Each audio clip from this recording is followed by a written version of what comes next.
Chapter 15. Claudia, what the hell are you doing?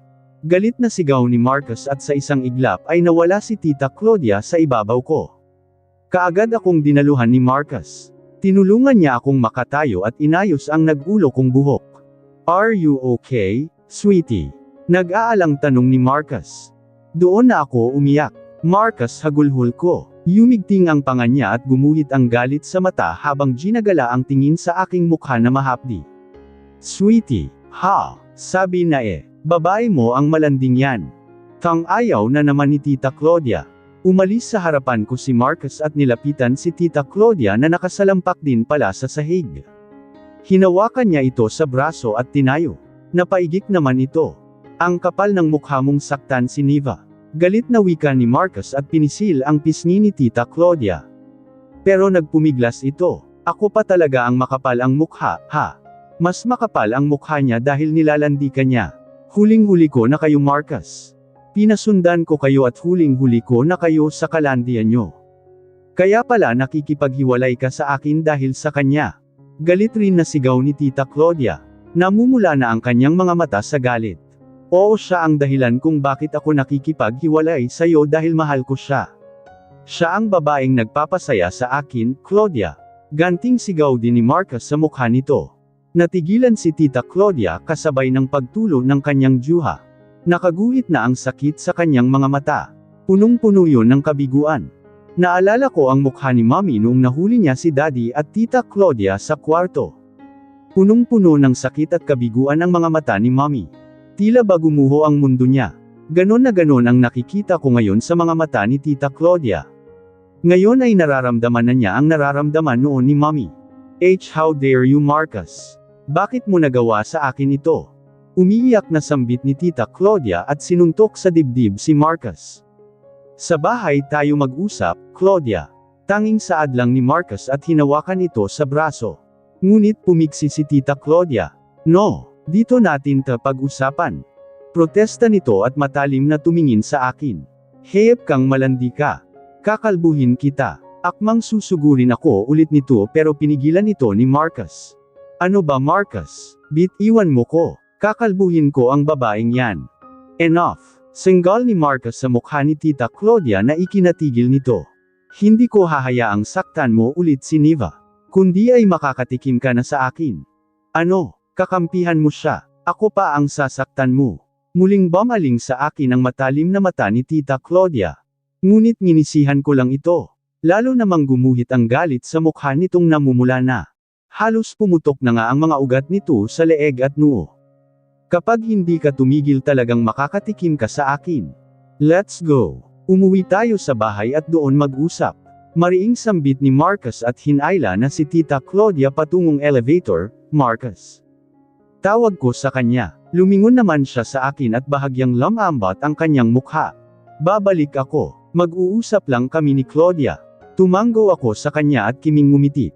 No, hindi ako aalis dito. Let me go, Marcus. Magtutuos pa kami ng babae mo. Papatayin ko siya, ayaw pa rin ni Tita Claudia. Pero wala na siyang nagawa nang ipasok siya ni Marcus sa elevator. Nagpakawala ako ng malalim na hininga at inikat ang mata at pumasok ako sa banyo. Tinitigan ko ang mukha sa salamin. Namumula ang magkabilaan kong pisngi dahil bogbog sa sampal.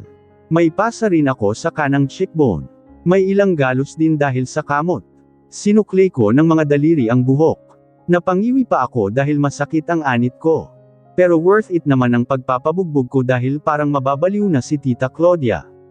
Ngayon mararamdaman niya ang naramdamang sakit noon ni Mommy. Pero kulang pa yun. Kulang na kulang pa. Nasasaktan na ako, ano ba? Reklamo ni Claudia habang mahigpit kong hawak ang braso niya at kinakaladkad siya papasok ng bahay. Kanina pa ako nagtitimpi sa kanya. Mula sa pananakit niya kay Neva at pag-eeskandalo sa lobby. Wala talaga siyang kahihiyan. Pero ang mas ikinagagalit ko ay ang pananakit niya kay Neva. Pwede namang ako ang saktan niya at hindi si Neva. Gusto ko sanang hindi umalis sa opisina at asikasuhin si Neva pero hindi titigil si Claudia sa pagwawala. Kaya minabuti kong iuwi muna siya para alugan ang utak niya. Pagdating sa living area ay pahadyas ko siyang binitawan sa couch na kanyang ikinatili. Tumingin siya sa akin. Puno ng hinanakit ang kanyang mga mata. How dare you, Marcus? Bakit mo ko ginaganito? How na nga ang nagloloko, sasaktan mo pa ako? Sambat niya sa akin sabay tayo. Oh really? Bakit hindi mo tanungin ang sarili mo? Pagak siyang tumawa at kinumpas ang kamay. Ako na naman. Ako na lang palagi ang mall. Kahit malinaw naman na nagloko ka. And niloko mo ko Marcus. Nalukot ang mukha niya at pamatak ang luha. Sabi na tama ang kutob ko, may babae ka kaya gusto mong makipaghiwalay sa akin. Hagulhol niya sabay lapit sa akin at suntok sa dibdib ko. Hinawakan ko naman ang braso niya at bahagya siyang tinulak.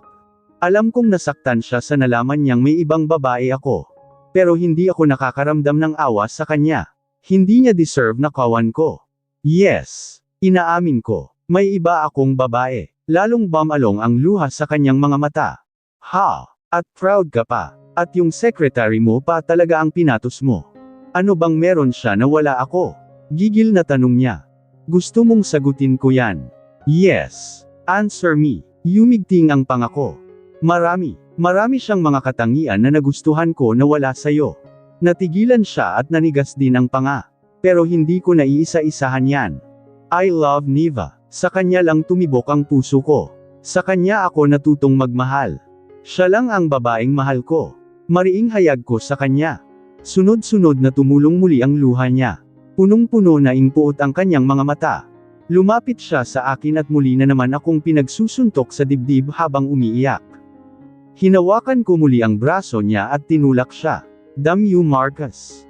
Damn you. I did everything. No, you did not. Marami kang pagkukulang. Ilang beses kitang pinagbigyan. Ilang beses kitang inintindi. Pero may hangganan din ang lahat. And I'm glad na dumating sa buhay ko si Neva. Nagkaroon ako ng dahilan na palayain ang sarili sayo at maging masaya. Putol ko sa sasabihin niya, tumigas ang mukha niya. Ganun. At sa tingin mo hahayaan ko kayong maging masaya ng secretary mo. Hindi ko kayo hahayaang maging masaya. Ay demanda kita ng concubinage, Marcus. Tingnan ko lang kung hindi ka masira sa mata ng mga tao. Banta niya, naningkit ang mata ko. Go ahead, gawin mo. Ay demanda din kita ng adultery. Natigilan siya at bahagyang namutla ang mukha. Napangisi naman ako. Ano, natahimik ka? What are you talking about, Marcus? Sinasabi mo bang may ibang lalaki din ako? Hindi lang ibang lalaki kundi iba't ibang lalaki. Umiling-iling siya. Walang katotohanan yang sinasabi mo, Marcus. Wala akong ibang lalaki. Ikaw lang ang lalaki sa buhay ko. Binabaliktad mo lang ako. Oh really? Ha? Dinukot ko sa bulsa ng trouser ang mga pictures na pinadala ng private investigator sa opisina at binato sa mukha niya. Napasinghap naman siya at pinulot isa-isa ang mga pictures. Namutla ang kanyang mukha habang tinitingnan ang mga yon. Mga picture niya yun kasama ang iba-ibang lalaki. Mga kasayaw niya sa club at ang ilang kuha ay mga kahalikan pa niya. Ang ilan sa mga pictures ay mga lumang kuha na. Magaling ang private investigator na inupahan ko kaya naman sulit na sulit ang binayad ko. Ang kapal ng mukha mong magmalinis at umaktong inosente. Yun pala ay mas masahol ka pa sa akin. Hindi totoo ito, Marcus. Gawa-gawa mo lang ang mga ito. Pina-edit mo para pagtakpan ang panloloko mo sa akin at ako ang gagawin mong manloloko. Pinisil ko ang pisngi niya ng mariin na ikinaigik niya. Huwag ka nang mag-deny dahil huling-huli ka na. Anong gusto mo? Video. Para maniwala ka. Sige. Ibibigay ko yan sa'yo para tablan ka ng hiya. Paderag na binitawan ko ang pisngi niya. Marcus. Alam ko namang mahihirapan ako sa pakikipag-usap sa'yo na makipag-cooperate sa annulment natin. Kaya naman umupo ako ng private investigator para alamin ang mga pinagkakaabalahan mo na pwede kong magamit laban sa'yo sakaling magmatigas ka pa. Pero di ko naman pala akalain na sobra pa sa inaasahan ko ang malalaman ko. Umiling-iling ako. Marcus. I can explain. Wala ka nang dapat ipaliwanag, Claudia. Malinaw pa sa sikat ng araw na nagloko ka. Ikaw ang unang nagloko sa ating dalawa. Kaya naman pala madalas kang ginagabi ng uwi at inaabot pa ng madaling araw. Ako naman si tanga ay masyadong nagtiwala sa'yo. Ni hindi man lang sumagi sa isip ko na iniiputan mo na pala ako. But I don't care anymore kung manlalaki ka pa ng ilan. Pumikit siya ng mariin at bumantong hininga. Dumilat siya at matiim na tumingin sa akin. Fine. Inaamin ko na totoo ang mga nasa picture na yan. Pero mga pastime ko lang ang mga lalaking yan, Marcus. Kasalanan mo rin dahil lagi kang walang oras sa akin. Naghahanap lang ako ng atensyon sa ibang lalaki og. Naputol ang sasabihin niya at napadaing siya ng sampilan ko siya ng likod ng aking kamay. Huwag mong isisi sa akin ang pagiging makati mo. Sadyang hindi ka lang marunong makontento. Pero ngayon, malayang-malaya ka nang gawin ang gusto mo, ganun na rin ako. Makipag-cooperate ka na lang para mapabilis ang proseso ng annulment kung ayaw mong mauwi tayo sa demendahan na sa huli ay siguradong ikaw lang ang talo. Lumapit sa akin si Claudia na humihikbing muli. Sinubukan niya akong hawakan sa kamay pero iniwas ko yun. Marcus, pag-usapan natin ito please. Ayusin natin ang pamilya natin. Hindi pa huli ang lahat. Parehas tayong nagkamali. Patawarin mo ko. Patatawarin din kita. Please, ayusin natin ito, Marcus. Ibibigay ko sa iyo ang kapatawaran na hinihingi mo, Claudia. Pero hindi na ako makikipagbalikan sa iyo. Tama na. Masyado ng toxic ang pagsasama natin. Makipag-cooperate ka na lang ng parehas na tayong mamuhay ng tahimik. Tumalikod na ako at humakbang palabas ng bahay. Pero napahinto ako at muling humarap sa kanya.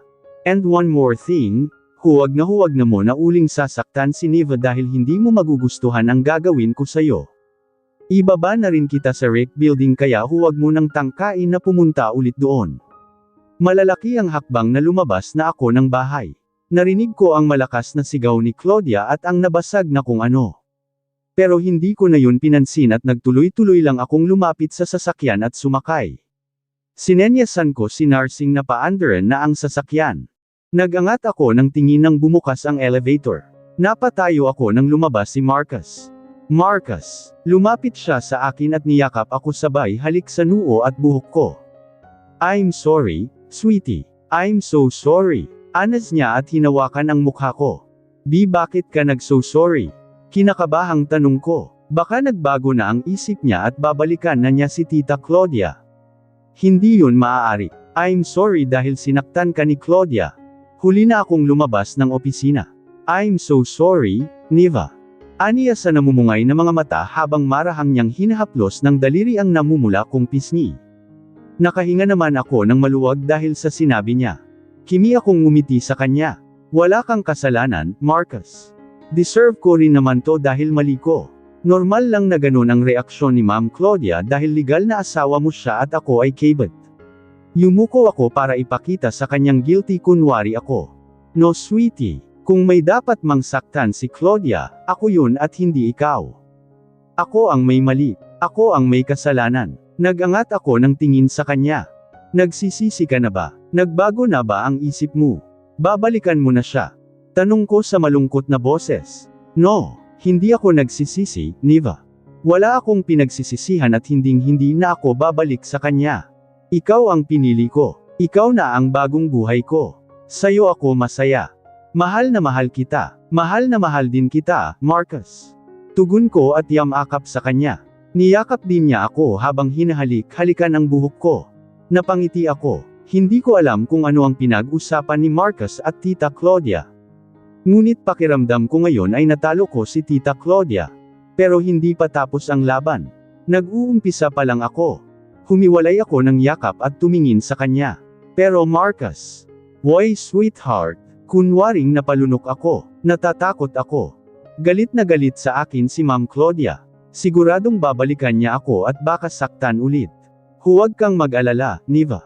Hindi ka na niya basta-basta masasaktan dahil binalaan ko na siya. Sa susunod na saktan ka ulit niya ay hindi ko na siya palalampasan. Binyaned ko na rin siya dito sa building kaya hindi na siya makakapasok dito. Hinalikan niya ako ng mariin sa noo. Wala kang dapat na ipag-alala hanggat kasama mo ko. Tumango ako at ngumiti sa kanya. I trust you, Marcus. Ngumiti na rin siya at hinalikan ako sa labi na akin namang tinugon. Inaya ako ni Marcus na pumuntang hospital para matingnan ang mga kalmo ko sa mukha at pasa. Pero tumanggi ako, kaya ko namang gamutin ang sarili ko at minor lang ito. Yellow lang naman ang katapat nito. Kinabukasan ay laman ako ng usapan sa buong building. Pagpasok ko pa nga lang sa entrance ay nakatingin na sa akin ang mga empleyadong kasabayan kong pumasok. Ang iba ay paimpol pang nagbubulungan. Hindi ko na lang sila pinapansin dahil expected ko naman na pag-uusapan talaga ako lalo pa at nag-eskandalo kahapon si Tita Claudia. Pagpasok ko sa opisina ay wala pa si Marcus. Naka-receive ako ng text na mail late siya dahil may meeting siya sa attorney niya. Ginawa ko na lang ang usual na ginagawa ko sa araw-araw. Tuldok. Nakakaloka naman talaga si Ma'am Claudia, talagang nag-eskandalo kahapon ang lola. Wala pa ring pinagbago. Buti hindi ka napuruhan, Day. Sambit ni Christy. Hindi naman. Sabi ko at sumipsip sa straw ng iced tea. Hindi sana ako bababa at sasabay sa kanilang mag-snack dito sa cafeteria. Pero nangungulit sila ni Aya dahil gustong makibalita sa akin. Pero totoo nga talaga ang isyong hiwalayan nila, no? Mukhang narindi na si Sir Marcus sa ugali ni Ma'am Claudia kaya tuluyan na itong hiniwalayan. Saad ni Aya. Kung ako rin naman si Marcus, hindi rin ako magtitiyaga sa ugali ni Ma'am Claudia, no? Segunda naman ni Christy. Hindi na ako nagtaka sa mga opinyon nila sa hiwalayan ni Marcus at Tita Claudia. Alam na rin kasi nila ang kagaspangan ng ugali ni Tita Claudia. May pabor sa hiwalayan ng dalawa, meron din namang hindi at alam kung iba na rin ang tingin nilang lahat sa akin. Biglang tumahimik ang dalawa kaya nag-angat ako ng tingin. Sumalubong sa akin ang matiim nilang tingin. Bakit? Maang natanong ko bamantong hininga silang dalawa at nagtinginan pa. We just want to know kung may katotohanan ba ang binibintang sayo ni Ma'am Claudia. Wika ni Aya, gusto naming malaman ang totoo mula sayo, Niva. You know marami na kaming naririnig kahapon ni Aya about you and Sir Marcus. Kesyo, madalas daw kayong lumabas na kayong dalawa lang at hindi kasama ang driver. Tapos yung isang taga-HR department nakita raw kayo last week na kumain sa isang fine dining restaurant. May something daw talaga sa inyo ni Sir Marcus. Dagdag pa ni Christy. Napabuntong hininga ako at napayuko ng bahagya. Sa totoo lang medyo nag-aalangan ako na malaman nila ang totoo, may lungkot sa puso ko na baka layuan nila ako at husgahan. Tunay na kaibigan ang tingin ko sa kanilang dalawa at malulungkot ako kapag nilayuan nila ako. Pero siguradong mas lalayuan nila ako kapag nagsinungaling ako at malalaman nila ang totoo.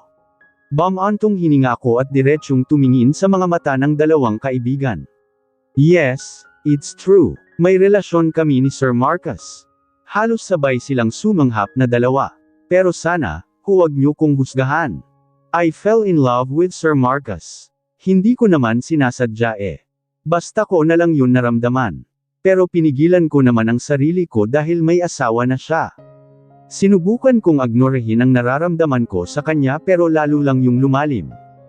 Until one day, Marcus confessed to me. Gusto rin niya ako. Napabuntong hininga na rin silang dalawa at muling nagtinginan. Pero Niva, mali pa rin na pumatol ka kay Sir Marcus. May asawa pa rin siya kahit bruha ang asawa niya. Ani Aya sa mahinang boses. I know Aya. Maraming beses kung pinag-isipan yan. Pero pinatulan mo pa rin siya. Giit niya. Alam kong disappointed siya at naiintindihan ko yun. Mahal ko si Marcus at mahal din niya ako. Pero bago ko siya patulan ay hindi na maganda ang relasyon nilang dalawa ni Ma'am Claudia. Paliwanag ko pa. Oh, yun naman pala eh. Bulalas ni Christy. Napatingin kami sa kanya ni Aya. Pero mali pa rin na pinatulan mo si Sir, Niva. Dapat hinintay mo munang maghiwalay sila. But anyway, may biyutang dulot din yung ginawa mo. Dahil sayo maghihiwalay na talaga sila. Dagdag ni Christy. Siniko naman siya ni Aya. Ano ka ba? Bakit parang kinukonsinti mo pa si Niva? Mali pa rin ang ginawa niyang pagpatol sa may asawa. Mahinang saad ni Aya at pinandilatan ng mata si Christy. Hindi ko siya kinukonsinti. Opinyon ko lang yun. Nakangusong turan naman ni Christy. Alam ko namang mali ako. At naiintindihan ko kung disappointed kayo sa akin. Malungkot na sambit ko. Hindi sa nangingialam kami, Niva. Concern lang kami ni Christy sayo dahil kaibigan mo kami. Hindi kasi biro itong pinasok mo. Lalo pa at si Ma'am Claudia ang kalaban mo rito. Bruha yun. Yung ginawa niya sayo kahapon at pang-e-eskandalo ay siguradong may kasunod pa yun.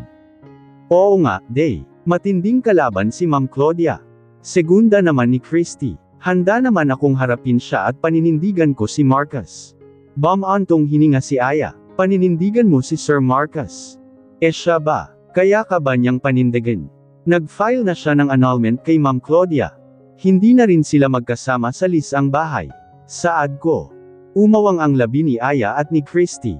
Totoo. Nag-file na ng annulment AJ Sir Marcus kay Ma'am Claudia. Manghang tanong ni Aya. At ginawa yun ni Sir Marcus para sayo. Dagdag pa ni Christy. Tumango naman ako. OMG, it means, ganun ka seryoso sayo si Sir Marcus. Turan ni Aya. Oo, ganun na nga. Tinop-top nilang dalawa ang bibig at namilog ang mata. Wow! Talagang tinamaan sayo ng bongga si Sir, ha? Saad ni Christy. So kapag na-annul na silang dalawa, magpapakasal na kayo?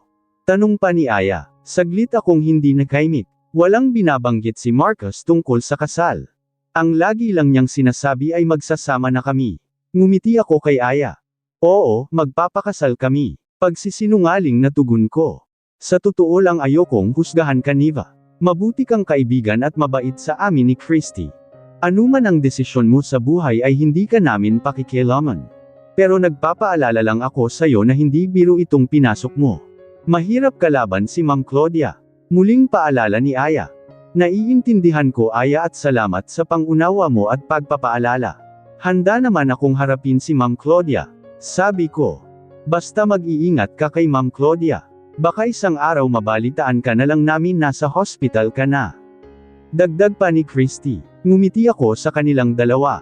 Don't worry, mag-iingat ako. Alam ko itong pinasok ko. Kahit papaano ay gamaan ang loob ko na nasabi ko sa dalawang kaibigan ang totoo sa amin ni Marcus. At nagpapasalamat ako na hindi nila ako hinusgahan ng masama at concerned pa sila sa akin. Ang maipapangako ko lang sa sarili ko ay hindi ako magpapatalo kay Tita Claudia. Hindi na mauulit ang ginawa niya sa akin noon. Nag-eskandalo na naman pala sa building ang asawa mo. Kahit kailan talaga ay wala siyang kay delikadesa. Sambit ni Senyor Damian sa gitna ng hapunan. Nilunok ko naman ang pagkain at lumingon kay Morris. Binyaned ko na ho siya sa building, Papa. Para hindi na ho rea ulit. Mabuti naman kung ganun dahil nakakahiya ang mga pinaggagawa niya. Tumingin sa aming dalawa ni Marcus si Senyor Damian. Ano na ngayon ang plano mo Marcus sa inyong dalawa? Siguradong malalaman ng lahat ang tungkol sa relasyon ninyong dalawa. Bumaling sa akin si Marcus at ngumiti. Wala naman hong magbabago sa amin ni Niva, Papa. Wala rin ho akong pakialam kung malaman pa ng lahat. Himi akong ngumiti kay Marcus. Pero iisipin ng lahat na ikaw ang unang nagloko. Baka makaapekto yan sa kumpanya natin. Saglit na hindi nakasagot si Marcus. I know, Papa. Kaya nga pinamamadali ko na sa abogado ko ang proseso ng annulment. At paano mo magagawa yun kung ganyang hindi nakikipag-cooperate si Claudia? Makikipag-cooperate siya sa ayaw at sa gusto niya. Kung ayaw niyang ilabas ko sa social media ang mga skandal niya. Natigilan ako sa sinabi ni Marcus. Kung ganun ay may mga skandal pala si Tita Claudia. Ano naman kayang mga skandal yun? Skandal sa ibang lalaki. Malamang, dahil kung skandal nilang dalawa ay hindi naman yun ilalabas ni Marcus dahil siya rin ang masisira. O siya, ikaw na ang bahala dyan sa asawa mo. Tutal ikaw naman ang nagdala sa kanya sa buhay mo. Yes Papa, leave her to me. Tugon ni Marcus. Bumaling naman sa akin si Senyor Damian. And you young woman. Tumikim ako, yes sir. Kinakabahang sagot ko. Matiim na tumingin sa akin ang senyor at bumantong hininga. Wala akong tutol kung makahanap ng ibang karelasyon si Marcus, basta ang gusto ko ay responsableng babae at may good manners. Lumunok ako at tumingin ng diretsyo sa senyor. Hindi ko po masasabi na responsable po akong babae, sir. Bata pa po ako at marami pang dapat matutunan sa buhay. Pero handa naman po akong matuto. Lumingon ako kay Marcus na nakangiti sa akin kaya ngumiti rin ako sa kanya. Mahal ko po si Marcus, sir. Handa po akong matuto para sa kanya. Hinawakan ni Marcus ang kamay ko at pinisil. Kumislot naman ang puso ko. Wala akong madamang pagpapanggap sa dibdib ko sa mga sinabi. Dahil aaminin ko, unti-unti ko na ring minamahal si Marcus. Mabuti naman kung ganun. At sana ay matutunan mo ring tanggapin ang anak niya. Saad ng senior at Turningin kay Daisy na abala sa pagkain. Ngumiti naman ako. Opo, senyor. Hindi naman po mahirap tanggapin si Daisy. Mabait po siyang bata at malambing pa kahit may kakulaitan. Tumanggaw-tango si Senyor Damian at hindi na umimik. Pinagpatuloy na lang niya ang pagkain. Alam kong nagiging civil lang sa akin ang senyor. Pero at least ay hindi niya ako pinapakitaan ng magaspang na ugali. Ipapakita ko naman sa kanya na hindi ako katulad ni Tita Claudia. Eat more, sweetheart. Antag sa akin ni Marcus at nilagyan pa ako ng ulam sa plato. Lumingon ako sa kanya at ngumiti. Thank you. Ikaw rin kumain ka ng maraming, ngumisi siya at bamulong sa akin. Ikaw naman ang kakainin ka mamaya. Nag-init ang mukha ko sa sinabi niya. Paimpal ko siyang kinurot sa hita na ikinatawa niya. Pinandilatan ko naman siya ng mata. Nakakahiya sa ama niya na napatingin pa sa amin. Ate Neva, can I have some juice, please? Antag sa akin ni Daisy. Sure. Dinampot ko ang pitchel na may lamang juice. Pero inagaw yon sa akin ni Marcus. Ako na, sweetheart. Ako na. Inagaw ko uli sa kanya ang pitchel at tumayo. Dumukwang ako sa harapan ni Daisy at sinalinan ng juice ang baso niya. Thank you po, Ate Neva. Nakangiting sambit ni Daisy. You're welcome. Sambit ko naman at bumalik na sa pagkakaupo. I think you need to teach Daisy how to properly address Neva, Marcus. Wika ni Senyor Papa. Yes, Papa. Kakausapin ko rin ho si Daisy. Tugon naman ni Marcus. Tumingin ako kay Daisy. Sa tingin ko naman ay hindi ako mahihirapang kunin ang loob niya dahil hindi naman siya mahirap, ay please. May problema ho ba kayo kay Neva, Papa? Tanong ko sa ama. Kanina ko pa kasi napapansin na malamig ang pakikitungo niya kay Neva gaya ng pakikitungo niya noon kay Claudia. Wala akong problema sa kanya, Marcus. At sana nga ay hindi tayo magkaroon ng problema sa kanya, lalo ka na. Iba ho si Neva kay Claudia, Papa. Sana nga ay iba siya. Bata pa si Neva. Baka mamaya ay magsisi siya na nakipagrelasyon siya sa lalaking malaki ang tanda ng edad sa kanya at may anak pa. Parang gusto kong mapasimangot sa sinabi ni Papa. Para kasing sinabi niya sobrang tanda ko para kay Neva. Ayoko lang na masaktan ka bandang huli, Marcus. Lalo pa at nakikita kong masaya ka sa kanya. Hindi kita nakikitang ngumiti ng ganoon kapag kasama mo si Claudia. Napangiti na ako sa sinabi ni Papa. Napapansin din pala niya na masaya akong kasama si Neva. Pagkatapos naming mag-usap ni Papa sa library office ay binalikan ko na sa living area si Neva at naabutan ko siyang kasama si Daisy. Tinuturuan niyang magsulat ang anak ko. Hindi muna ako lumapit at pinagmasdan muna ang dalawa. Matiyag ang tinuturuan ni Neva si Daisy ng tamang stroke sa pagsusulat. Matama namang nakikinig ang anak ko at nagtatanong. Napangiti ako. Nag-init ang dibdib ko sa nakikita. Hindi ko tuloy maiwasan ikumpara na naman si Neva kay Claudia dahil malaki talaga ang pagkakaiba nilang dalawa. Nakikita ko kay Neva ang katangian ng isang babaeng hinahanap-hanap ko. Gaya ngayon, matyaga niyang tinuturuan ang anak ko at kahit nangungulit ito at paulit-ulit na nagtatanong ay walang mababakas na inis sa kanyang mukha. Ibang-iba kay Claudia na maiksi ang pasensya. Kahit kailan nga ay hindi ko siya nakitang tinuturuan noon si Daisy. Isang beses lang pero mabilis siyang nena sa paulit-ulit na tanong ni Daisy at minsan pa ay sinasaktan niya ito. Lumapit na ako sa dalawa para makisali na rin. Daddy look. Maganda na po ang sulat ko. Di na po lumiliko. Pagbibida sa akin ni Daisy at pinakita sa akin ang papel na sinusulatan niya. Nakasulat doon ang buong pangalan niya. Hindi na nga liko-liko ang letra at medyo pantay-pantay na sa guhit. Wow! Gumagaling ka na ngang magsulat, princess. Hinaplos ko ang buhok niya. Siyempre po, magaling pong magturo si Ate Neva, eh. Proud pang sabi niya, lumingon ako sa nobya. Nakangiti naman siya sa akin. Thank you sweetie, you're welcome. Daisy is adorable. Nakakatuwa siya, just like you. Sambit ko sabay kindat. Tumabi na ako sa kanilang dalawa at nakisali na rin sa pagtuturong magsulat kay Daisy. Unti-unti ay ipapaliwanag ko sa anak ang tungkol sa relasyon naming dalawa ni Neva. Napaismid ako nang makita si Axel na bumaba sa bagong kotseng minaneho niya. Nakangising lumapit siya sa akin at akmang hahalikan ako sa labi pero mabilis akong umiwas. I told you huwag mo akong hahalikan kapag nasa public place tayo. Sikmat ko sa kanya at tumingin sa paligid ng parking lot ng mall. Pero wala namang nakatingin sa amin. Ngumisi si Axel. So what kung makita nilang hinahalikan kita? Hiwalay naman kayo ng asawa mo. Sinaman ko siya ng tingin. Hindi pa kami hiwalay, no? Processing pa lang amang annulment namin. Ganon na rin yun. Hiwalay na rin kayo. Nakangisi pa ring sabi niya sabay hapit sa bewang ko at seal ng halik sa aking labi. Tinulak ko naman siya at pinalo sa dibdib. Ano ba? Pero tumawa lang ang gago. Suck. Kung makaakto ka naman para kang virgin. Lalo ko siyang sinaman ng tingin. Talagang iniinis niya ako. Kung hindi nga lang ako tinatamad magmaneho ay hindi ako magpapasundo sa kanya. Isang hirit mo pa, tatamaan ka na sa akin. Banta ko. Masyado ka namang pikan. Halika ka na nga, sumakay ka na bagong baby ko. Ngingisi-ngisi pang sabi niya at pinagbuksan ako ng pinto sa front passenger seat ng bagong kotseng dala niya. Tumaas naman ang kilay ko at pinasadahan muna ng tingin ang kotse. Hindi ito basta pipitsuging kotse lang. Milyon din ang halaga nito. Kaninong kotse ito? Mine of course. Mayabang na sabi ni Axel. Sayo. Ano to? Inutang mo. Installment. Sunod-sunod na tanong ko. Hindi naman kasi siya makakabili ng cash dahil wala siyang ipon dahil sa mga bisyo niya. May ipon man siya pero hindi sapat yun pambili ng ganitong kotse. Malaki na nga ang utang niya sa akin dahil puro cash advance siya. May kotse naman siya pero lumang modelo na yun. Anong installment?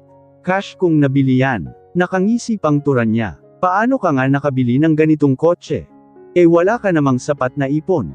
Don't tell me nagpupusher ka na naman, ha? Pinandilatan ko siya ng mata. Dati siyang nagtutulak ng droga. Pinagbawalan ko lang siya at pinagbantaan dahil baka masilip ang agency ko at madamay ang ibang modelo ko. Siguradong damay din ang negosyo ko. Tumawa naman siya. Ano ka ba? Nag-quit na ako dyan. Paano ka nga nakabili ng ganitong kotse? Ngumisi siya. Sa loob ko nasasabihin baka may makarinig pa dito. Sumakay ka na. Aniya. Sumakay naman ako sa front passenger seat. Tuldok. Yung pickup truck ng tauhan ng asawa mo binenta ko. Malaki rin ang napagbentahan kahit medyo binarat ako ng buyer. Yun ang pinambili ko nitong kotse. Dinagdagan ko na lang. Yumigting ang pangako at sinuntok siya sa braso, tanga ang sabi ko idispatcha mo yung pickup truck. Dinispatcha ko naman binenta ko nga lang para mapakinabangan. Kita mo, nakabili ako ng bagong-bagong kotse. Ngingisi-ngisi pang sabi niya. Muli ko siyang hinampas sa braso. Tumataas ang presyon ng dugo ko sa kanya. Tarantado. Paano kapag na-trace yun ng mga pulis? Siguradong malalaman nila na tayo ang pumatay sa tauhan ni Marcus, hindi nila malalaman. Tinanggal ko na ang plate number bago pa ibenta yun. Napapikit ako ng mariin at kinuyam ang kamao. Gigil na gigil ako sa kanya at gusto ko na siyang ayampog sa dashboard ng kotse. Siguraduhin mo lang na hindi tayo mati-trace ng mga pulis, ha?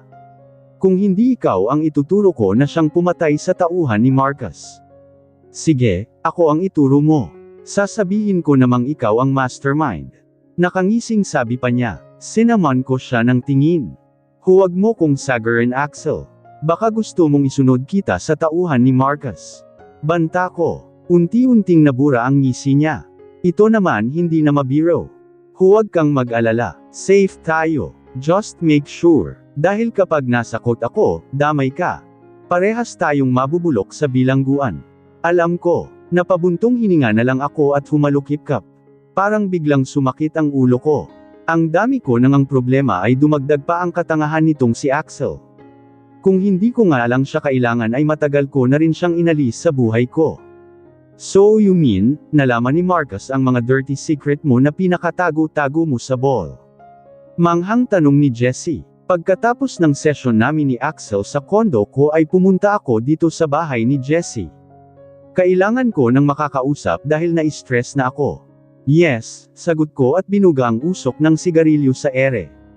At paano naman niya nalaman? Matagal ka na niyang pinasusundan. Bumantong hininga ko at pumalatak. Umupas siya ng private investigator na magaling din na hacker. Nahack ang isang private account ko. Sambit ko at mahinang nagmura. Kaya ako na-stress ay dahil doon. Hindi ko tuloy malaman ngayon kung ano ang gagawin ko. Gustong-gusto kong kantiin ang babae niya. Nangangati na ang kamay ko na bugbugin ang babae niya. Gusto ko ring eskandaluhin si Marcus sa media. Pero siguradong gagantay siya at ikakalat niya ang mga scandals picture at video ko. Ako rin ang masisira sa huli. Ako pa rin ang talo. At hindi ko rin naman akalain na kaya itong gawin sa akin ni Marcus. Ganon siya kabaliw sa babaeng yun na handa siyang saktan at kalabanin ako. If I were you, friend, surrender ka na lang. Hindi mo kakayanin ang asawa mo. Tumingin ako kay Jessie. At bakit ako susurrender? At sinong may sabing di ko kaya si Marcus? Umikot ang mata niya. Oh well, mas mayaman lang naman ang asawa mo sa'yo. Take note, bilyonaryo ang asawa mo. Ano naman ang laban mo sa kanya? Ngumisi ako. You still don't really know me, Jessie. Mas mayaman nga sa akin at bilyonaryo si Marcus. Pero mas mautak at madiskarte naman ako sa kanya. Naisahan ko nga siya diba? Tumaas ang kilay ni Jessie at napangisi na rin. Kung sa bagay, hanggang ngayon nga ay wala siyang kaalam-alam. At malisahan ko ulit siya. Babalik at babalik din siya sa akin. Walang ibang babaeng pwedeng mag-ari sa kanya kundi ako lang. But what about his kabit? Anong balak mo sa kanya? Naningkit ang mata ko nang maalala ang secretary ni Marcus. Yan ang pinag-iisipan ko. Kiteng-kiti na ako na mawala siya sa landas namin ni Marcus. What do you mean na mawala sa landas? Hindi mo naman siguro siya ipapategi, no? Oy, bad yun ha. Pwede mo naman siyang takutin na lang or ay blackmail gaya ng ginagawa mo sa ibang babaeng nipapalapit kay Marcus. Nginisihan ko na lang si Jessie at hinithit ang sigarilyo sabay buga ng usok sa ere.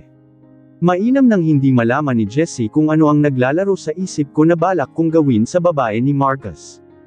Baka makasagabal lang din siya. Hi babe. Bati ni Owen na bagong dating at lumapit kay Jessie sabay halik sa labi nito. Oh, hi baby loves. Late ka nang umuwi ha. Nakangusong sambit ni Jessie na parang batang nagpapakyut pa sa asawa. Inikot ko naman ang mata sa kartihan ng kaibigan. Sorry na. Matraffic, lamang ni Owen at umupo sa tabi ni Jessie sabay yakap at halik sa leeg nito. Humajijek naman ang kaibigan ko. Pero natigilan siya nang mapatingin sa akin. Sinaway niya si Owen. Babe, stop muna. Nandito si Claudia. Tumigil naman si Owen at napalingon sa akin. Bahagya pa siyang nagulat nang makita ako.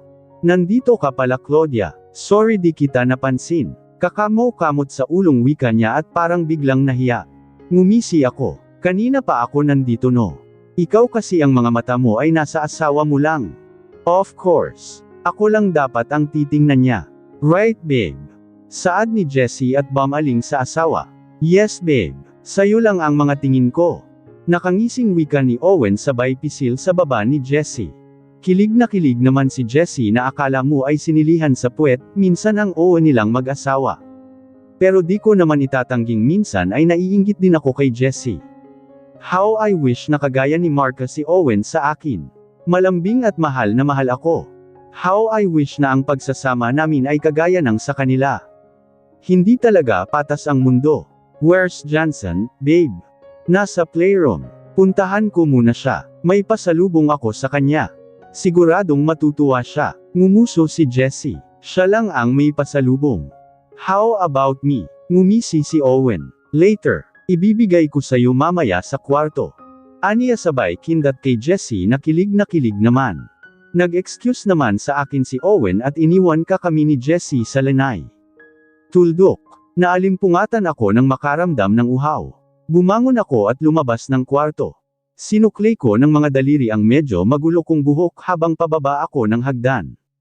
Dito ako sa bahay ni Jessie at Owen natulog. Nagkayayaan kami kanina ni Jessie na uminom at medyo nalasing ako kaya hindi na niya ako hinayaang mag-drive pa uwi na mag-isa. Dito na lang niya ako pinatulog sa bahay niya. Pabor naman sa akin dahil malulungkot lang ako sa bahay dahil wala na akong Marcus na maaabutan. Humikab ako pagpasok ko ng kusina. Madilim dahil patay ang ilaw. Nilapitan ko ang switch. Ay, tili ko nang mabangga ako sa matigas na bagay. Babe, Napasinghap ako nang may pumulupot sa bewang ko na matigas na braso. Naamoy ko ang lalaking amoy ni Owen pati na ang singaw ng mainit niyang katawan at hininga na tumatama sa aking mukha. Parang dinilaan ng apoy ang aking katawan kasabay nun ang pagtibok ng aking gitnang nanabik. Biglang bumahaw ang liwanag sa buong kusina kasabay nun ang pamimulag ng mata ni Owen nang makita ako. Claudia, agad niya akong binitawan. Nakaramdam naman ako ng disappointment. Para ba akong nabitin sa yakap niya? I'm sorry, Claudia. Akala ko ikaw si Jessie. Ngumisi ako at hinagod ng tingin si Owen. Naka-t-shirt siya na puti at pajama bottom na kulay gray. Hakab ang kanyang mga muscles sa suit niyang t-shirt. Lalaking-lalaki din talaga ang dating niya. Hindi rin siya papahuli ng hitsura kay Marcus. Medyo lamang lang ng kaunti si Marcus. May pagka-chin ito rin siya. Hindi ko type ang mga chin ito. Pero iba ang dating niya sa akin. Bakit? Kamoy ko ba si Jessie? Nang hihibong tanong ko. Asuot mo kasi ang 90s niya kaya naamoy ko siya sayo. Aniya at tumingin sa suot ko. Pinahiram nga ako ni Jessie ng 90s niya dahil wala naman akong baon na 90s. Hindi rin kasi ako makakatulog nang hindi ako nakapagpalat ng damit. Oh, pinahiram ako ni Jessie. Sambit ko at tumingin kay Owen. Huling-huli ko naman siyang nakatitig sa dibdib kung bakit ang dalawang pasa sa 90s ko. Ngunit mabilis naman siyang nag-iwas ng tingin at tumikim.